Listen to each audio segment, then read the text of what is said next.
Hi, I'm Sandy, and welcome to Life with Sandy.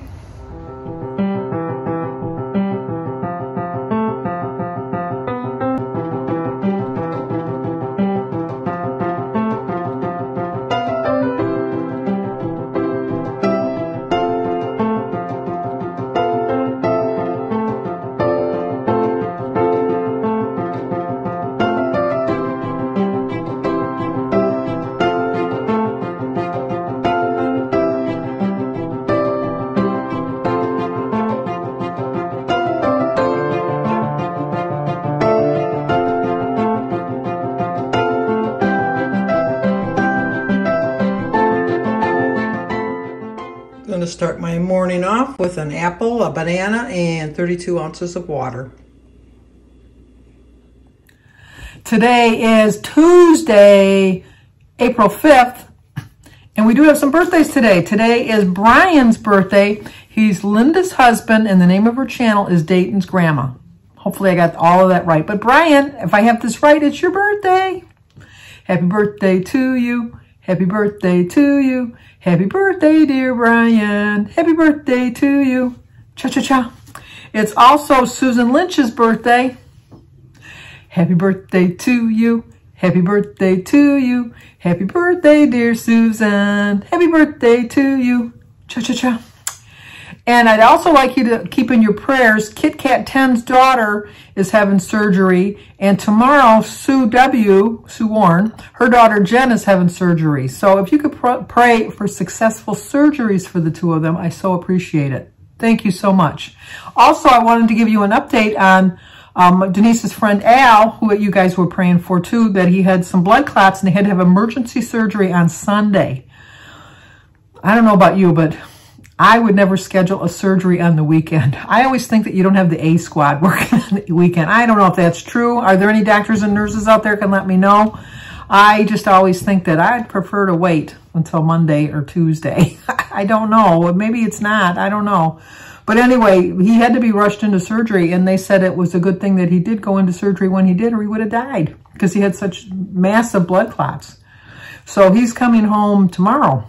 So he's recovering very well. So thank you very much for your prayers. I'd like to give you little updates on how people are doing. And Becky got a hold of me, and she thanks you for her prayers too. So there you go. I started to, I have a new way of thinking of how I want to clean. I know that Joan at Joan's Pointed Plate, oh, speaking of Joan at Joan's Pointed Plate, I've gotten so many of you that requested my copy, like where I got my menu plan. I got it from Joan's Pointed Plate. She made it up especially for me because she's always helping me. She really, not that all you guys aren't helping me, but so she did. And I texted her the other day to tell her that so many people have asked me where it is. And then I've had a couple say they've gone over to her site and they can't find it. And so I texted her not realizing that she was sick. She was sick over the weekend. And yet she still posted it on her website. So Joan, thank you very much. It's listed under her, I think it says Sandy's Menu Planner. Joan, you can put that under yours. You're the one that did it. I don't want to take any credit for that because you're the one that did it for me. And so I really appreciate it because it really does seem to be helping me. You're probably wondering, it's late. You can tell by the way the sun's hitting the wall.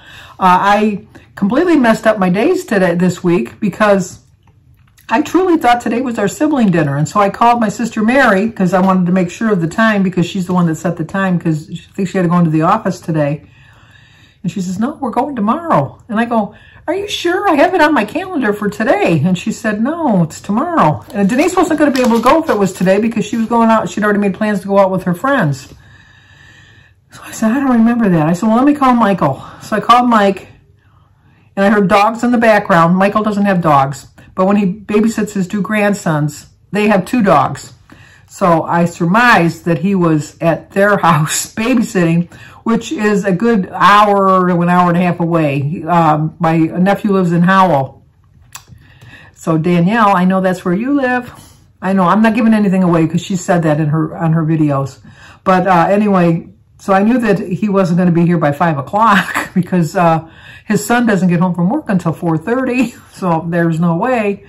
So it is tomorrow. So I had to kind of change up my menu plan a little bit, which you'll see. I still stayed within my points. For dinner, I had an odd dinner because my plan getting back to Joan, it'll all come around. It always does. I always kind of go off on a path, I know, but it wraps around and comes back to where I started. I've decided that as much as I'd love to hire a Molly maid, I'd love to. Oh my gosh, that would be my dream. I mean, when I was younger, I didn't mind cleaning my house. I had a deep clean once a week. I pulled out the furniture, I washed the window, I did all of that stuff. But you know, I've gotten to an age where, no, it's not something I want to do anymore. But so I was pricing them, and oh my gosh, they get 25, well, or in my area, $25 an hour. It takes 2 people, and they figure 3 hours. That's $150. And they don't do everything that you want them to do. You got to specify what you want. So, like, they might do the bathrooms, but that doesn't necessarily mean they're going to do the counters. And if they do the counters, they're not moving any of the appliances around the counter to clean the counter, which everybody knows. If you're going to clean the counters properly, you got to move the stuff that's on the counter. Always, which I knew because my mother and my sister-in-law used to have their own little business, little side business where they cleaned houses, that you have to supply your own soaps and detergents, which I don't have a problem with that because, you know, I like my particular brands that I use anyhow. But that kind of squashed that dream because I am too cheap, and I will tell you, I'm not even frugal. I'm too cheap to pay someone else to come in and clean my house. Now, there might come a point in my life where we're going to have a lawn service because Jim's not going to be able to do the lawn. And then I might have to hire somebody to come in to clean my house. But I'm not there yet. So, anyway, getting back to Joan, she has all these little charts and things on her website where you can pick up like a grocery list thing or a thing how to clean your house in zones or your pantry. It's a great website, jonespointedplate.com. So go over to her thing. I'll leave it in the description box below in case you forget. But she has a lot of helpful suggestions. So I decided that I'm going to start to do like one day I'll just clean like the kitchen thoroughly, and then one day I'll just do the bathrooms, you know, like, so I don't have, although that kind of throws me off too because then I'm constantly cleaning every single day. But then if I do one deep clean like once a week, or like if I start off with a deep clean and I just kind of zone it every day for maybe a half an hour, 15 minutes, half an hour, that I could keep on top of it, because I think when I wait once a week to really do a deep clean, I get dusty and it gets dirty. I mean, I sweep my floors and I clean my counters and all that in between, but anyway, so that's what my plan was today. So I started with my freezers because I have my freezer in the house with my regular refrigerator. I have the freezer in the garage with my refrigerator, garage refrigerator, and then I have my actual freezer in the garage. So I went in there and reorganized it and just made sure with the dates and everything that everything was like the fresher stuff was in the back and then the older stuff was in the front. Because you know how many times you just come home and you're just too tired and you just put it in there and you don't really rotate it. And then I did my pantry, and then I cleaned out my refrigerator, and then I was done. I mean, by no means was I done, but I was done. I was just done. And that took me about an hour, hour and a half, because when I took everything out of the freezer, and then you get the soapy water out and you clean it and all that, and you take everything out of the refrigerator, I mean, it adds up, you know. So anyway, that's my plan. I don't know how long I'm going to stick to it, but that was my plan. So I did that, and then I did start a book. Christy brought it to me. It's called The Golden Couple by Greer, Hendrix, and Sarah Peekinen, I don't know. It's about this woman that has an affair. She's been married with her husband a long time. They have one child, and she has an affair, a one-night stand, not an affair. Well, I guess it's an affair. It was a one-night stand anyway. And so she looked up and she found this woman that used to be a therapist, but she lost her therapy license because she was using some unethical ways of treating her patients.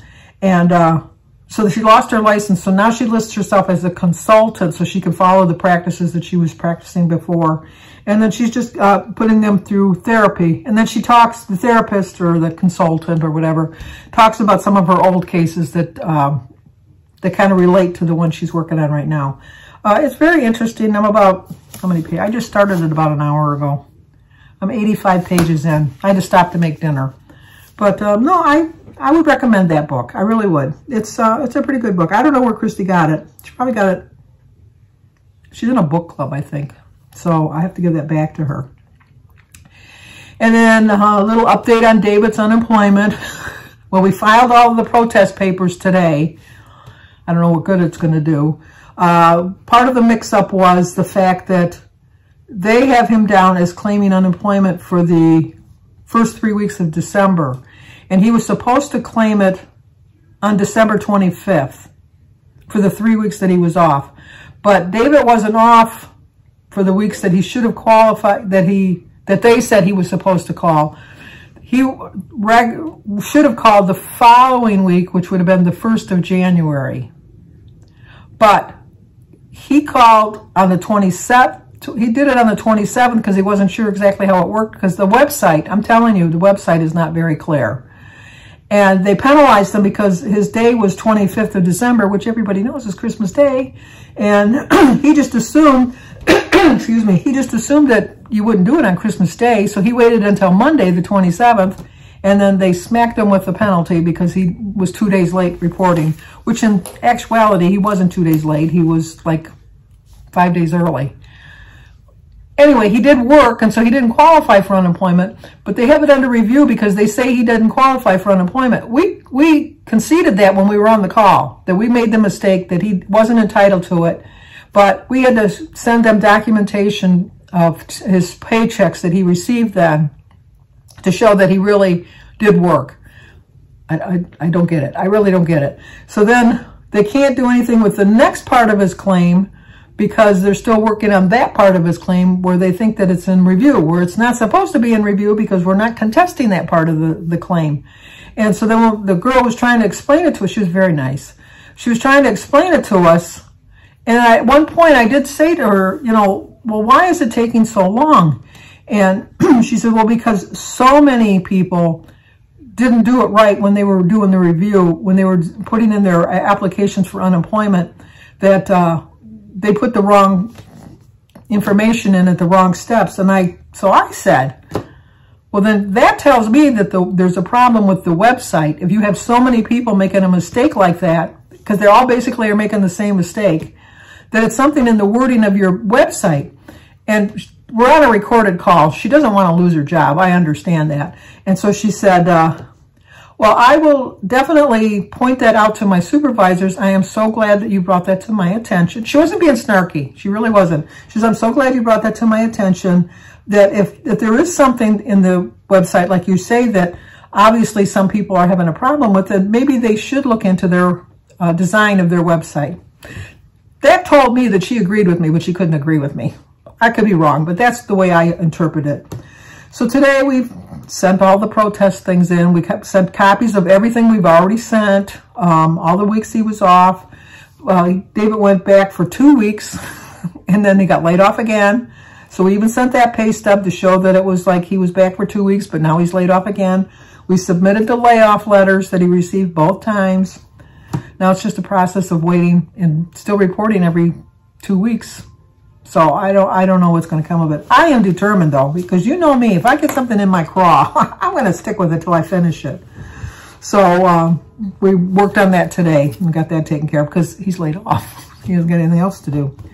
When I was watching Kim over at A Girl at Her Phone with David, you're looking really good. And Kim, you are too, obviously, but everybody tells Kim, but I don't think very many people tell David. I don't know. I could be wrong, but you can see that he's losing weight. You can see that Kim's losing weight, too. Kim's going to pass me up. She's almost to 70 pounds now. I think she's going to be at 70 pounds tomorrow when she gets weighed. I really do. Anyway, he was talking about Ben Franklin. And I don't know if you're watching it, David, but PBS has a special documentary by Ken Burns, who does excellent documentaries as far as I'm concerned. On Ben Franklin. And I was really enthralled with it. It's a 2 hours it was 2 hours on Sunday. No, was it last night? It was 2 hours last night, and it's 2 hours again tonight. But then it's on next Sunday. And I think if you have the PBS app, which you can get, you know, for free, I'm pretty sure, I'm not positive, but I'm pretty sure you can see it on that. It was so informative, and I always knew that Benjamin Franklin did a lot. I didn't realize how much he did, and I never realized he was a ladies' man. Benjamin Franklin was a ladies' man, believe it or not. Not a good father. Spoiler alert, not a good father. or family man, I should put it that way. Not a good family man, but it was a very intriguing special. And when David was talking about Benjamin Franklin, I was kind of got the impression he's already watching it, but just in case, David, check it out. It's really interesting. And then I finished last night The Outlaws on Prime. It was on Prime. It was a BBC comedy. But at the end of it, I thought, geez, they didn't really wrap it up really well. It was just kind of like left you hanging there. And so I went online to see if there's a season 2. Oh, yes, there is a season 2. They're probably already going to see it in England before us because season 1 was in October. They showed it. And, you know, in the United States, when we get the comedies and the shows from England, they always are like 5 or 6 months later.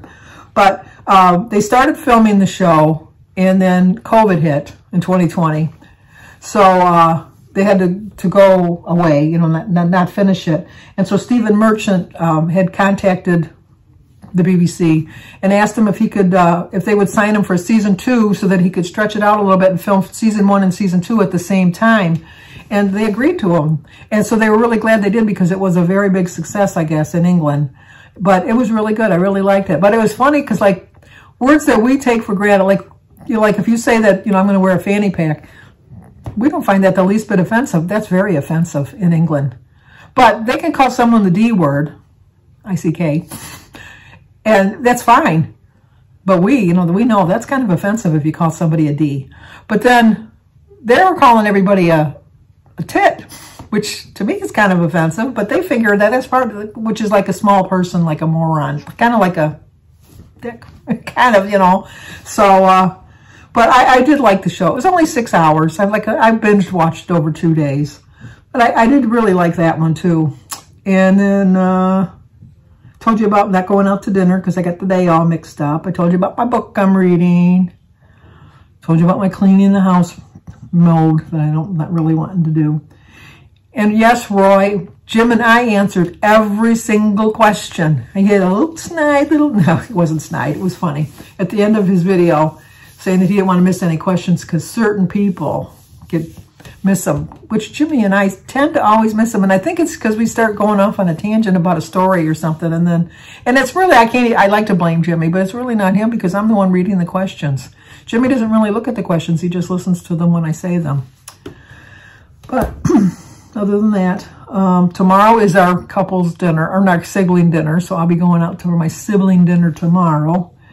I'm still waiting to hear from my tile guy to find out when he's going to come. We still haven't we picked up the tile, but we haven't gone and paid for it yet because I want to hold on to my money as long as I can. And it is in stock, the tile we're going to get. So I'm kind of waiting for him to tell me what he needs to do.